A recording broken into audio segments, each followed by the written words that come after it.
privileges that meets their child's need. No child should be trapped in a system that doesn't allow them to reach their potential. This measure gives families the power to choose what's best. I urge your support. Buenos días. Soy la senadora Rosalicie Ochoa Bog y soy representante del Distrito 19 del Senado. También soy miembro del Comité de Educación en el Senado. Apoyo esta propuesta para que las familias que han hablado en nuestros comités y las que no pudieron estar aquí hoy tengan voz. Ellos han pedido más oportunidades educativas para sus hijos. Por mucho tiempo hemos obligado a los niños a ir a las escuelas según su código postal y no según su potencial o las oportunidades o necesidades que tengan. California gasta más por estudiante que muchos otros estados hoy, pero aún así muchos, especialmente estudiantes de color y con necesidades especiales, se quedan atrás. Este proyecto de ley les da a los padres una verdadera opción. Permite que el dinero siga al estudiante y que las familias elijan la escuela pública, privada o religiosa que mejor les sirva. Ningún niño debe quedarse atrapado en un sistema que no le permita alcanzar su potencial. Esta medida le da a cada familia el poder de escoger lo que mejor quede a sus hijos. Muchas gracias por estar aquí y gracias por la oportunidad. Next, I would like to give Stan Ellis, a newly elected Assembly member from the Central Valley, business entrepreneur, grandfather, and father, to share a few words. Thank you, Senators. Great job. I'd like to, I'm Stan Ellis from the Bakersfield and represent 32nd District. I'd like to say just one thing. This SB 64 puts education back in the hands of parents where it should belong. End of story. Thank you. I'd like to welcome Deacon John Wilson, the Director of the Education Enrichment Program in West Los Angeles Church, known for his passionate commitment to mentoring children in diverse backgrounds across Los Angeles, helping them overcome educational and social barriers. Please welcome Deacon John Wilson.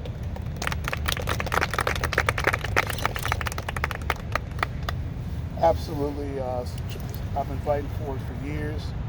It's really imperative now, coming post-pandemic. Our black students are so far behind in math, but yet society says we want more blacks and Hispanics in STEM, but we're not giving them what they need. We're fighting over algebra in 8th grade and algebra in 9th grade and algebra 2 and all the while our black students left. Now let's try something different. What do you say? Let's get these students a chance, like all students should have the same chance to succeed, and bringing parent choice back is the way forward now, which will place California where other states are indeed. Thank you very much.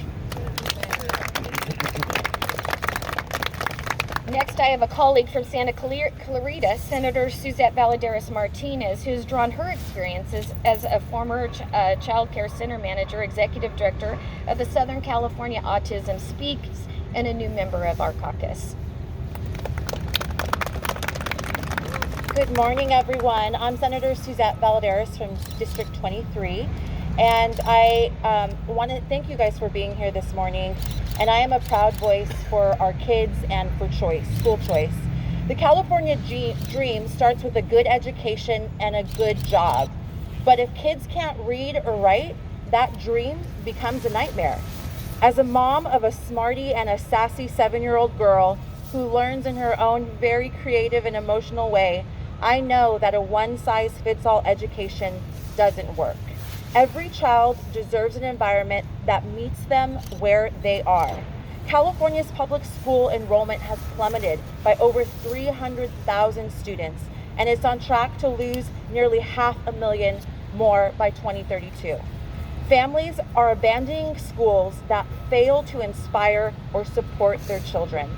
Despite shelling out over $128 billion on education each year, our test scores are abysmal. Even Mississippi, yes, Mississippi is outpacing us in fourth grade reading statistics.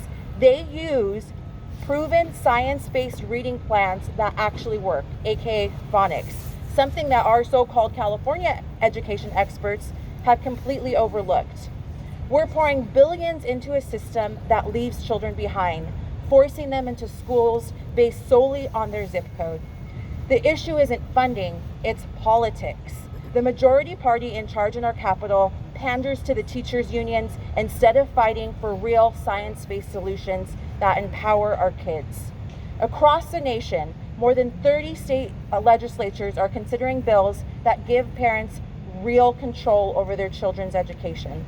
Programs in New Hampshire, Idaho, Wisconsin are already proving when families have choices, whether it's earning a high school credits through local experts, accessing funds for advanced coursework, or transferring to better schools, students thrive. For many families and every family in California, it's time to put students first, which is why I support SB 5480, which is why I support SB 64. Thank you. Cut her a little slack. There's thousands of bills that we have to pay attention to. Thank you. Let me go to next. I apologize. Next I want to acknowledge that Rocky Rhodes from the City Council of Simi Valley is here as well, even though he's not speaking. Please make sure that he's acknowledged. Mom Army, City Council, and other individuals from school boards are here as well. And I just want to thank them for participating on this important issue. I'd like to welcome William Roosh. He's a passionate educator based in Los Angeles with nearly 20 years of experience teaching civics for high school students across the city's diverse communities. Outside of the classroom, he hosts the Cylinder Radio podcast and recently launched the Pedadocs online platform, which teaches students critical thinking skills, which we desperately need. Please welcome William to this podium. Thank you. It's wonderful to be here. Excuse me. I taught school. I've been a classroom teacher for nearly 18 years in both public and private institutions. And having been in both, I can see the differences.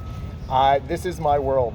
The class size when I was in public school was 48 students. It was me and 48 students. When I transferred over to a private school, that number dropped to 20.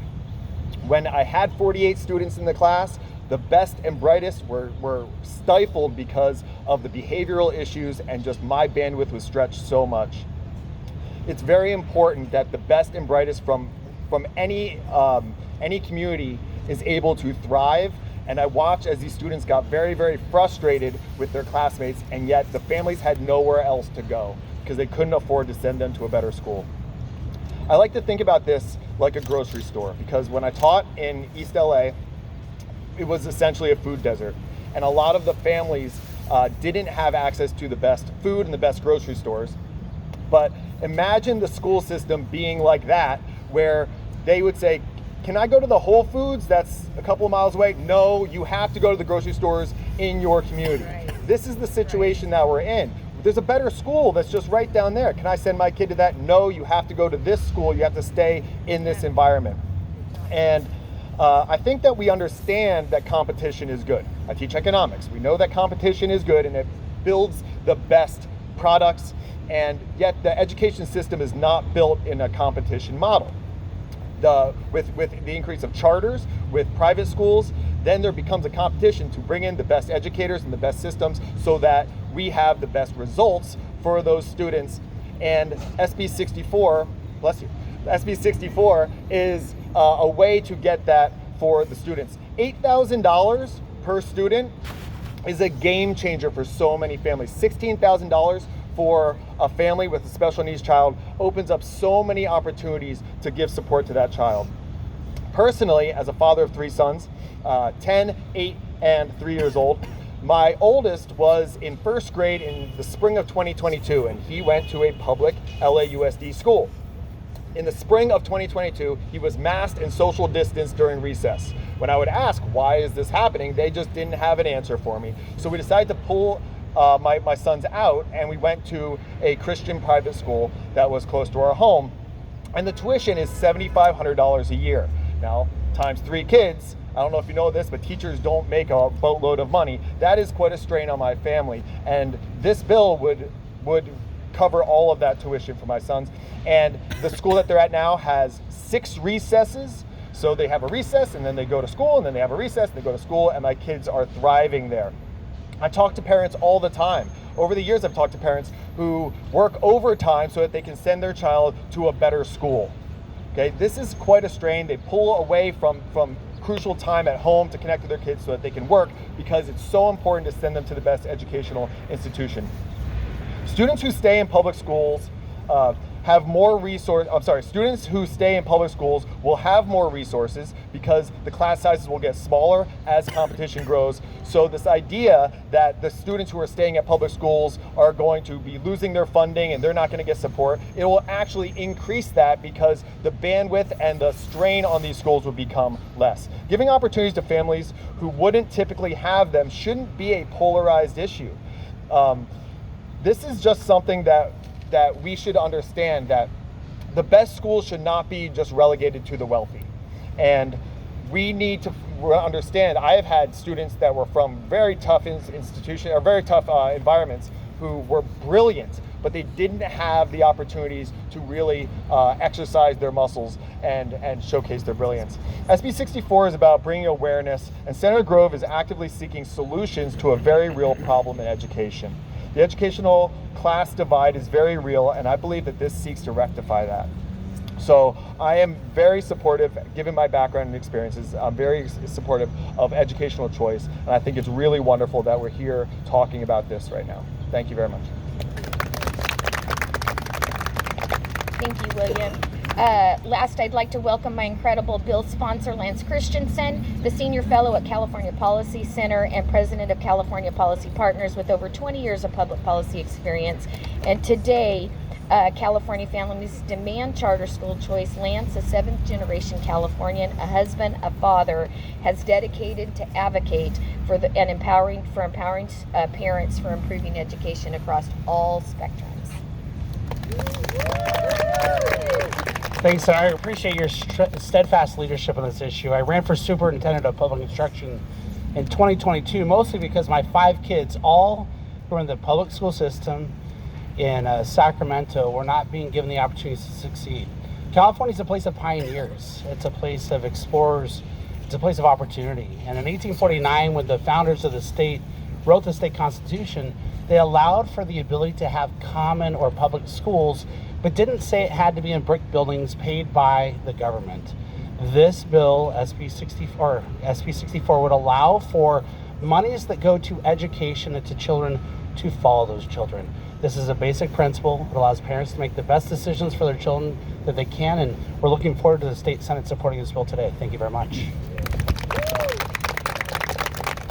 Just looking around for other legislators that might be here. I don't see them, so we'll move on, and I'm going to thank you all for being here, and if you have questions, we will do our best to answer them. Yes, ma'am. Yeah, I'm just wondering, you talk about kids trying to get out after they've been trapped in low-performing schools. I mean, why not focus on improving the public school system in California?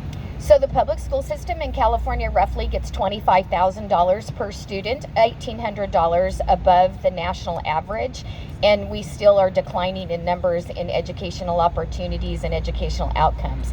So investing more money is not the answer. What's the answer is, what we believe is allowing school choice so that parents can use those resources to have their kids have upward mobility and the best education outcomes possible. When you think that, I often get the question that we're taking public funds. These parents are taxpayers too. They pay taxes in order for their child to get educated. If you take a $25,000 per student rate and you allow $8,000 to follow the student, and that school is not educating those students anymore in the public school system, $17,000 of that dollar still remains in the public school system when they're not required to educate that child, but the parent has made a choice to give them a better opportunity for learning. So I think that's a false to believe that we're taking money from the public school systems. Another question. Yes. I know President Trump signed an executive order in January kind of saying that his policy was going to be in line and they were going to be freeing up funds for more school choice.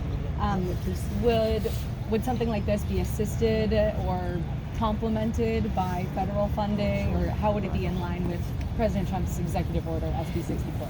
So what's going on in the federal government is similar, but not to what we're doing here today. We're just asking that $8,000 follow the student to free up some of the resources. We have single parents out there working 2 and 3 jobs to help pay for educational opportunities for their child because they know they are trapped in an education system that labels them by their zip code.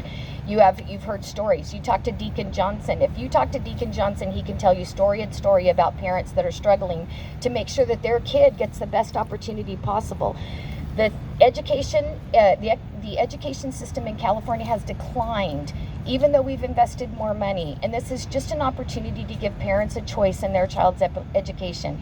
When you look at kids in special education, I heard a story of an autistic child that was constantly in trouble in the public school system because he tended to jump up and down and turn around and knock over chairs. They put him in a private education system, and he gave him his, he builds robots and all these things because that's the way his mind works. But he does it when he throws all the pieces on the ground, he turns around, he jumps up and down, and he puts things together. Some kids just don't function well in the traditional public school system, and all we are doing is giving parents a choice.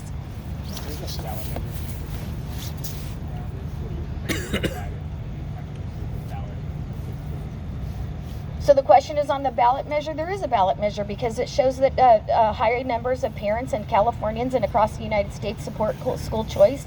If the ballot measure passes, that's going to be absolutely wonderful. In the meantime, we're working on getting this bill passed just in case. Senator Grove, Antonio Harvey, California Black Media. One more time, I'm sorry. I'm sorry, Antonio Ray Harvey. Antonio, yes. California Black Media. Thank you. How would this affect Quality's educators to make sure that, they have all the tools that they have for these choice schools so they won't be like a imbalance, if that makes any sense? I know this educator right here just talked about he was in a classroom with 48 students and then it was reduced to a 20. So if you take a good quality teacher from 48 students and put them in to 20, how would that affect that classroom? You do want to keep a balance of educators. That's what I'm saying. How would this bill So affect my understanding is that most teachers in the public school system are part of the California Teachers Association and have benefits beyond what would be offered in some private school institutions. I think that teachers that have a heart for learning and a heart for teaching kids, I think it frees them up. It gives them an opportunity to be more impactful to the students that they're serving. If they start out with 40 students in a classroom and they go down to 35, then they have the opportunity to invest more in those 35 students. The biggest issue that we found in the numbers that we've shown is if we take our black and brown communities and we put them in alternative charter school or private funding schools where parents are using their dollars, working extra hours to be able to pay for their education, they thrive and outperform their counterparts. This is not a new idea. It's in 29 states across the nation, and the data is showing that it's working. That was my next question. Was this, implemented in other countries? Other states across the country, but you answered Yes, that. 29 other states have a model similar to this. 18 states have the exact model we're producing today. Yes. Sure, go ahead. I just want to say it's really important to note that we have declining enrollment in California. So we're actually spending more money per pupil than we ever have, yet our outcomes are worse. So there's enough money. This isn't a money problem. It's a political problem in the building. Right. Any other questions? Any other questions? Thank you guys for being here today. We really appreciate it. Please show up to the committee room at 9 o'clock and let's hope this works and that the legislators in the building behind me will take a chance on an opportunity to give parents a choice in their child's education. Thanks, Jackie. Thanks, Jackie.